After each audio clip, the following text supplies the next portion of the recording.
I'm going to give a quick overview of Pitney Bowes and our businesses, as well as our technology strategy, because it really provides a context for how we view our geospatial and location intelligence business, and how our location intelligence and geospatial business is really converging with various of our enterprise plays and converging with some of our next-gen technology initiatives. So Pitney Bowes, we're a $4 billion company in terms of revenues. We're at an interesting cross-section of physical technologies and digital technologies to power commerce. And our customer bases are both large enterprises. We're in about 90% of the Fortune 500, but we also have a very large SMB customer base as well, 1.5 million customers.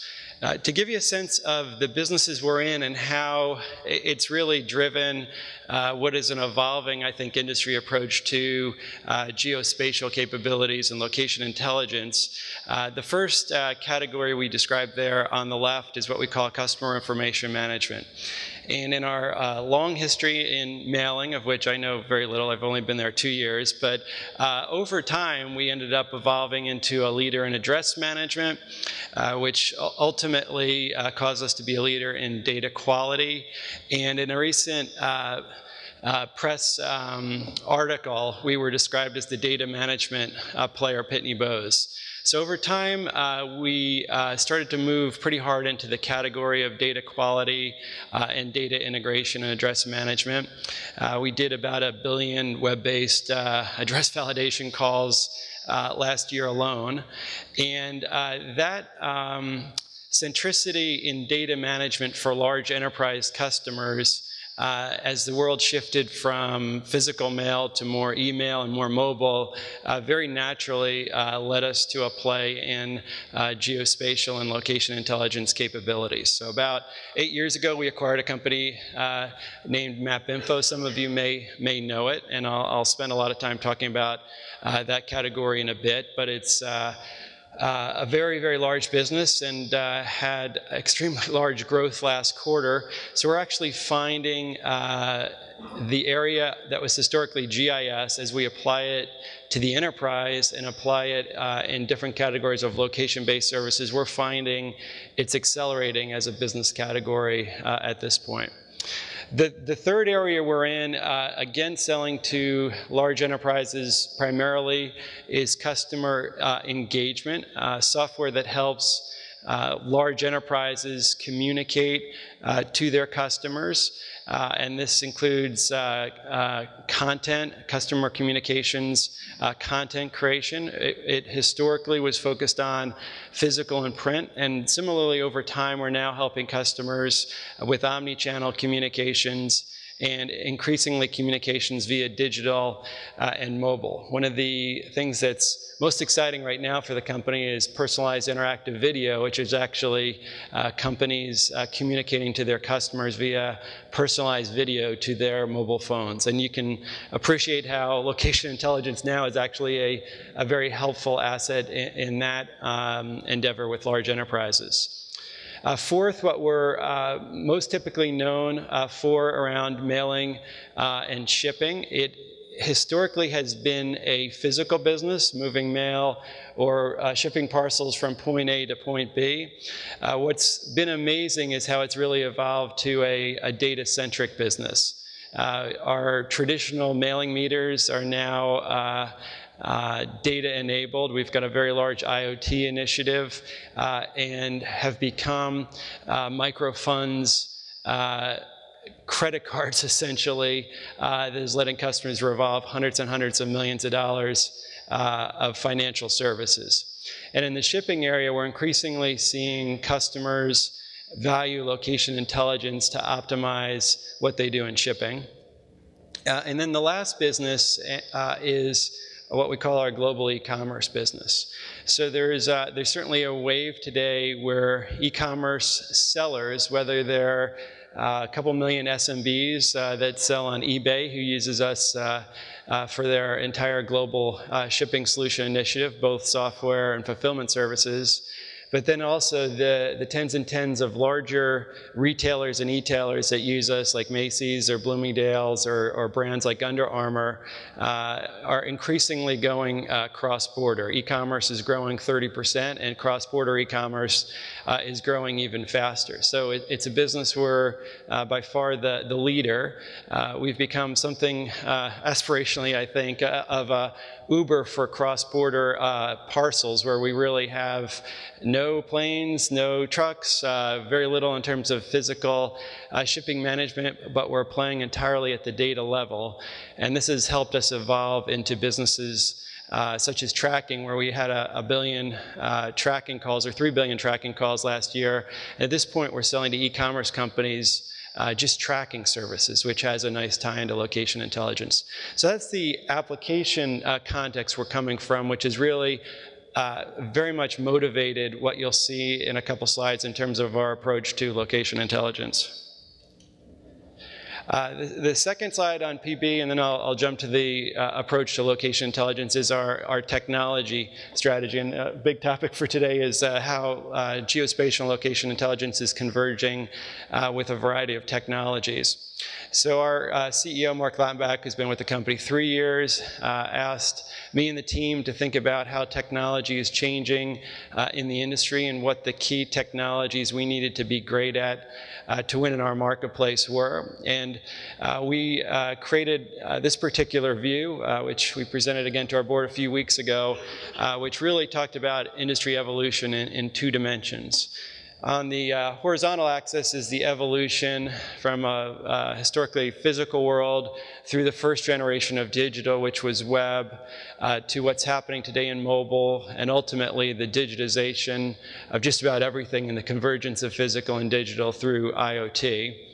And on the vertical axis, what we and many, many others in the space see is a change in how customers are consuming technology, from a historic focus on discrete hardware products or software products to that plus data and analytics, and ultimately buying business outcomes. And you can see with the Nest of the world that what used to be a thermostat is now a connected cloud-based analytics solution that helps one heat and cool one's house more efficiently, to what GE's doing with their industrial internet, where they started with selling aircraft engines, added data and analytics, and are now selling to airlines on the basis of greater fuel efficiency. So that was how we saw the market evolving, and we've been on a journey in each of those businesses, and particularly in location intelligence, to move upward. And that's caused us to progress pretty aggressively on initiatives in 6 areas. SaaS capabilities, and a large portion now of our geospatial and location intelligence services are delivered via SaaS. API management, we've built an API management platform leveraging Apogee, and what was primarily an on-premise location intelligence business is now being sold via a pretty robust API management platform. We've built strong capabilities around mobile. Our historic business in GIS and location intelligence needed to be refactored to some degree to be applicable in mobile use cases. There's a mobile traffic app company named Inrix. I don't know if you guys use it. I drive my kids to an endless number of lacrosse games on weekends and would be lost without it. But we're the geocoding, reverse geocoding points of interest behind that and other types of apps. We've built big data capabilities around Hadoop, and we've found customers, as I'll get into, wanting to apply location intelligence to their Hadoop infrastructures, and that's been absolutely vital to satisfying the location intelligence and geospatial needs of our customers. And lastly, we have had to build strengths in data science. And as our historical strength in data management has needed to evolve, we've developed a center of excellence around data science and analytics, and we're finding our customers increasingly wanting to have very robust and rich solutions that provide analytics around not just the location intelligence data, but their own data, which we ingest and conflate with the location intelligence. So where does that leave us for the topic of this conference and geospatial and location intelligence? Our GIS, or location intelligence business, has been on this journey, and it's been a real exciting one, and it's very similar to what I've seen in past lives, where certain core competencies need to be applied to the new areas of investment that are happening in the industry. We look at it like venture capitalists who are investing in a next wave. And throughout various stops in my career, I've seen companies successfully get another generation of revenue growth and a revitalization of their business by taking their core competencies. In this case, it's around geospatial, it's around data management, and applying it to newer areas. So over the last several years, we've done several things. We've actually doubled down and invested more in our classic GIS business. We had the largest release in 8 years since we bought MapInfo just last year. And we continue to pursue classic GIS use cases. It could be a store or a telco deciding where to put a retail store or a cell tower.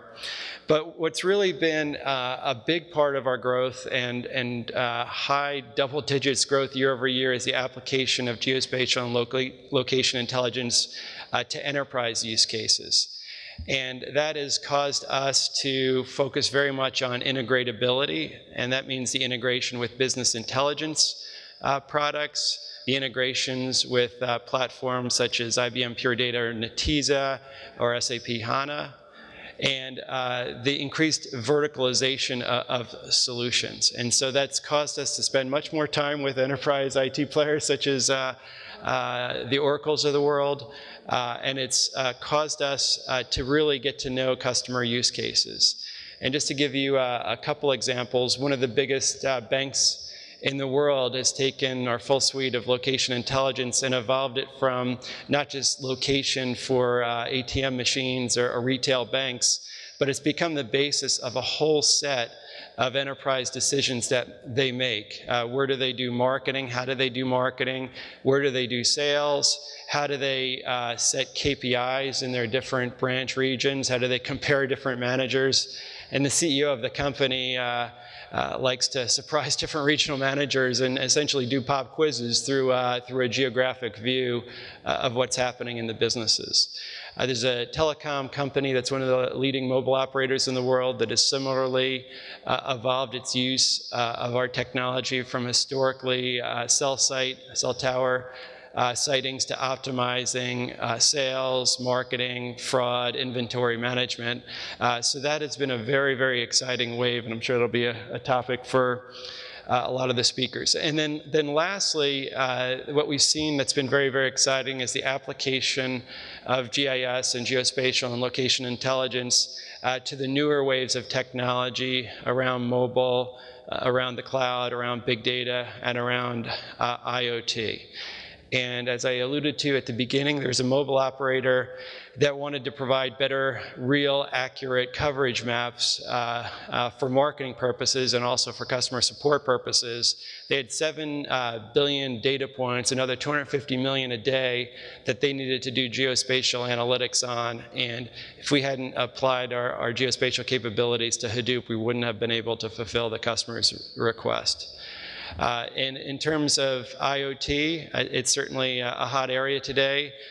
We've got leading IoT players that have location as one of the core components of their architecture and have chosen to bake Pitney and our LI in as location is becoming a critical part of IoT. So hopefully that was helpful in terms of how one particular geospatial GIS location intelligence provider is applying LI increasingly and more tightly to enterprise and location-based use cases, and is adopting historical GIS technologies to the modern technologies we see today. Thank you.